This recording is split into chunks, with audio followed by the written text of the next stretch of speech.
एक खबर तो बहुत बड़ी है जो इमरान खान साहब ने नया अनाउंसमेंट किया है, क्योंकि जुलाई के महीने में मैंने आपको बताया था कि पाकिस्तान तहरीक इंसाफ और इमरान खान साहब को जो दिखाई दे रहा है कुछ कामयाबियां मिलेंगी।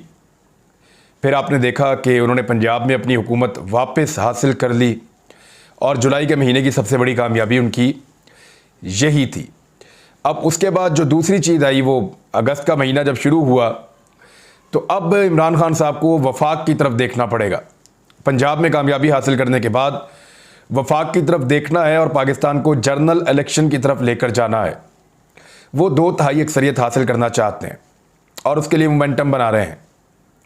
टेक्निकल तरीके से उनको बाहर करने की कोशिश की जा रही है, क्योंकि असल जो इलेक्शन का मैदान है उसमें तमाम खिलाड़ी डरे हुए हैं, सहमे हुए हैं और वो ये चाहते हैं कि कोई टेक्निकल नॉकआउट हो जाए, यानी इमरान खान को इलेक्शन कमिश्नर के जरिए बाहर कर दें, इमरान खान को किसी टेक्निकल चीज़ के जरिए से इलेक्शन से बाहर कर दें, नाअहल करवा दें, कोई अदालती फैसला करवा दें, कोई इस तरह की चीज़ करके ही वो इमरान खान की मकबूलियत से जान छुड़ा सकते हैं। इमरान खान की मकबूलियत की सूरत हाल इस वक्त यह है कि अगर आप पाकिस्तान में गुज़िश्ता 30 सालों के अंदर मकबूलियत के तमाम रिकॉर्ड इकट्ठे करें तो दूसरी जानिब इमरान खान की मकबूलियत उस लेवल के ऊपर है। यानी ये लेवल की मकबूलियत किसी ने इंजॉय नहीं की पाकिस्तान में जुल्फ़िकार अली भुट्टो के बाद से लेकर अब तक, और लगभग 80% वोट लोग कहते हैं कि इमरान खान ले जाएंगे और इतनी ज़्यादा बड़ी तादाद में लोग उनको वोट डालने के लिए तैयार हैं। यानी आप देखें कि पंजाब में PMLN का मुकाबला सिर्फ PTI से है, बलूचिस्तान में जमातों का मुकाबला PTI से है, खैबर पख्तूनख्वा में सारी जमातों का मुकाबला PTI से, सिंध में भी सारी जमातों का मुकाबला PTI से। तो इसका मतलब है कि वो वाकई एक ऐसी ताकत है। और इस्लामाबाद में भी नो डाउट जो 3 सीटें हैं वहाँ पाकिस्तान तहरीक इंसाफ सबसे आगे है, पहले भी ये तीनों सीटें उनके पास हैं। तो ऐसी सूरत में बहुत मुश्किल है इमरान खान को रोक पाना, तो अब टेक्निकल बुनियादों पर रोकने की कोशिश हो जा रही। अब उसके लिए सबसे बड़ा जो इमरान खान साहब के पास हथियार है, मीडिया साथ देता है PDM का, क्योंकि PDM की जो हुकूमत है वो मीडिया को अच्छा खासा खुश रखती है और बहुत सारे लोगों के मुताबिक मीडिया को बहुत ज़्यादा उसके ऊपर इन्वेस्ट भी करते हैं ये लोग। तो सोशल मीडिया इमरान खान की ताकत है। सोशल मीडिया को दबाने के लिए कुछ ताकतवर लोगों ने और जो मौजूदा हुकूमत है इन्होंने मिलकर एक मंसूबा बनाया और उसके ऊपर अमल दरामद किया है।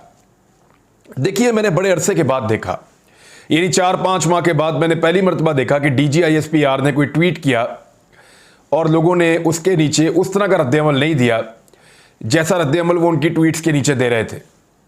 हज़ारों की तादाद में ट्वीट्स कर देते थे लोग, यानी वो ट्वीट तो DGISPR करते थे, नीचे हज़ारों की तादाद में मैसेजेस आ जाते थे लोगों के, जहाँ वो गिले करते थे, शिकवे करते थे फ़ौजी क़यादत से, और वो ये कहते थे कि ये किस तरह आपने कर दिया, पाकिस्तान में ये होने दिया, और ये जुल्म क्यों पाकिस्तान के साथ होने दिया गया। बहुत सारी चीज़ें लोग पूछते थे। कुछ जुमले ऐसे थे जो काबिल एतराज़ थे और कुछ ऐसे थे जो बिल्कुल मुझे जायज़ लगते थे कि ठीक सवाल आते हैं, लोग पूछ रहे हैं तो पूछने चाहिए। उससे मिलते जुलते सवालात मैं भी पूछता हूँ बतौर एक सहाफ़ी।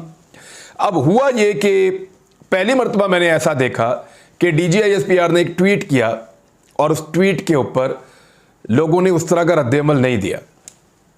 ये पहली मरतबा कब हुआ? जब एक हेलीकॉप्टर का हादसा हुआ। हमारे फ़ौजी अफसरान जो हैं वो लापता हो गए। पूरा पाकिस्तान उनके लिए दुआ कर रहा था और मैंने बाकायदा जाकर मैसेजेस के अंदर देखा, आप भी निकालें और पढ़ें DG साहब की ट्वीट। आप देखेंगे कि लोग वहाँ पे नेक तमन्नाओं का इजहार कर रहे हैं और बाद में लोग जो हैं वो इसके ऊपर गम का इजहार कर रहे हैं शहादत के बाद जब अनाउंसमेंट हुई। तो लोगों ने बड़ा पॉजिटिव रद्द-ए-अमल पहली मरतबा ISPR के बयान के ऊपर दिया इन 4-4.5 महीनों में, 5 महीनों में। तो इसको बजाय इसके कि एक पॉजिटिव तरीके से इस्तेमाल किया जाता, 1-2 लोगों की ट्वीट्स निकाली गई और वो भी उनमें एक 17-18 साल का बच्चा है और उठा के उसके जरिए से एक प्रोपेगेंडा खड़ा कर दिया गया। और वो किया किसने? सलीम साफ़ी ने और अंसार अब्बासी ने। इन लोगों ने उसको रीट्वीट कर दिया। वो बच्चे की ट्वीट के ऊपर एक रीट्वीट था, सिर्फ 1 रीट्वीट, 50 उसके फॉलोअर थे, किसी को पता भी नहीं चलना था। इनको पता नहीं किसने भिजवाए वो स्क्रीनशॉट, इन्होंने आगे से उसको वायरल करना शुरू कर दिया और पूरे पाकिस्तान को बताया कि एक बच्चा फौज के बारे में ये गंदी ज़हनियत रखता है और उस बच्चे का सारा गंद उठा के PTI पे डाल दिया। अब PTI के करोड़ों फॉलोअर्स हैं और नौजवानों की तादाद बहुत ज़्यादा है।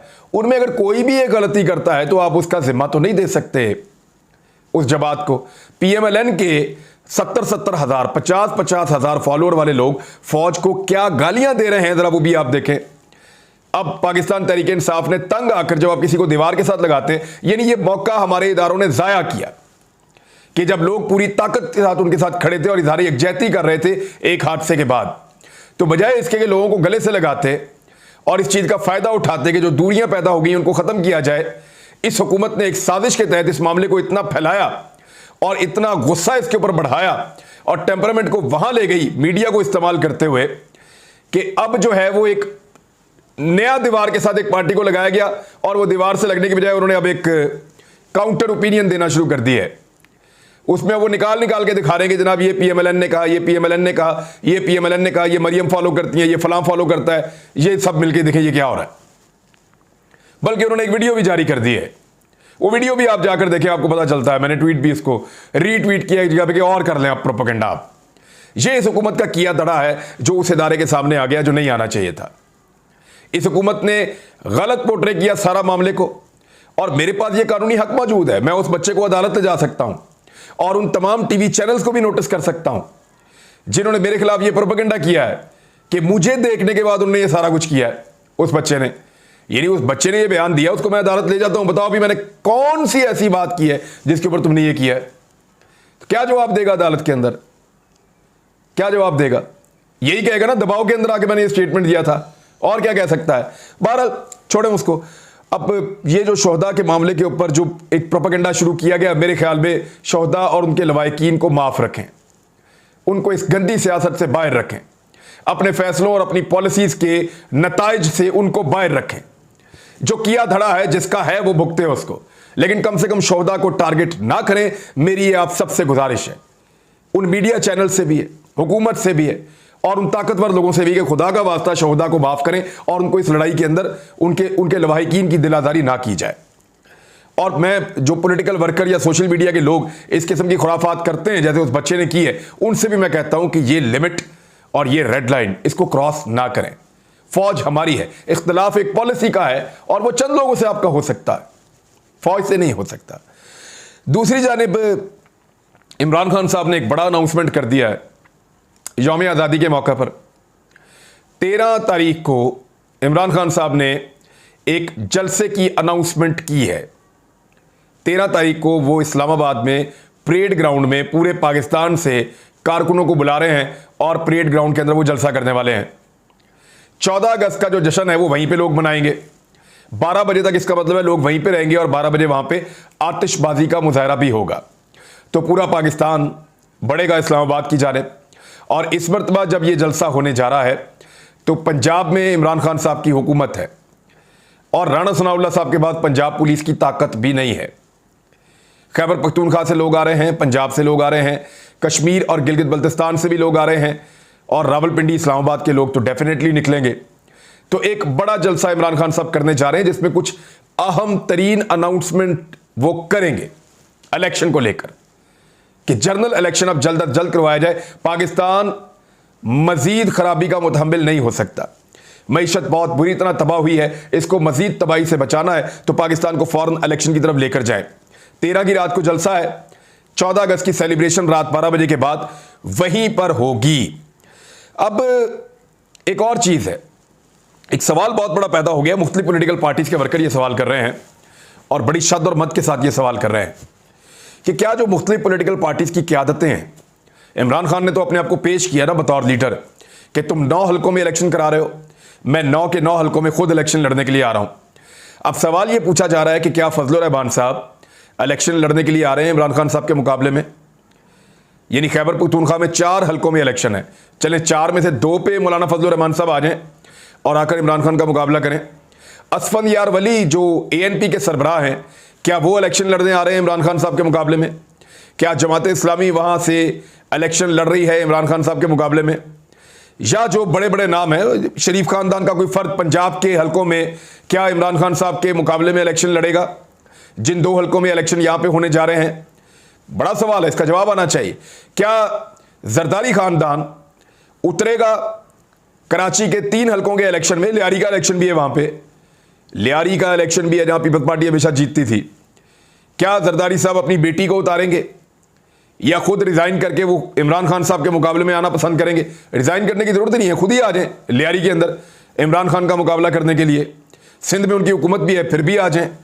तो अब ये सवालात उनके वर्कर्स पूछ रहे हैं, खासतौर पे मौलाना साहब के वर्कर्स की जानिब से उन पर बहुत दबाव है। और JUIF के वर्कर्स ये कह रहे हैं कि मौलाना फजलुर रहमान साहब को साबित करना चाहिए कि वो पाकिस्तान के हर दिल अजीज लीडर हैं और बहुत तगड़े सियासतदान हैं, लिहाजा वो इमरान खान साहब का मैदान में जाकर मुकाबला करें और उनको शिकस्त दें ज़िमनी इंतखाबात के अंदर। मैं ये नहीं कह रहा कि मौलाना साहब 9 के 9 हलकों में मुकाबला करें, सिर्फ खैबर पख्तूनख्वा के 2 हलकों में मौलाना साहब मुकाबला करें, बाकी दूसरी पार्टियों के लिए छोड़ें।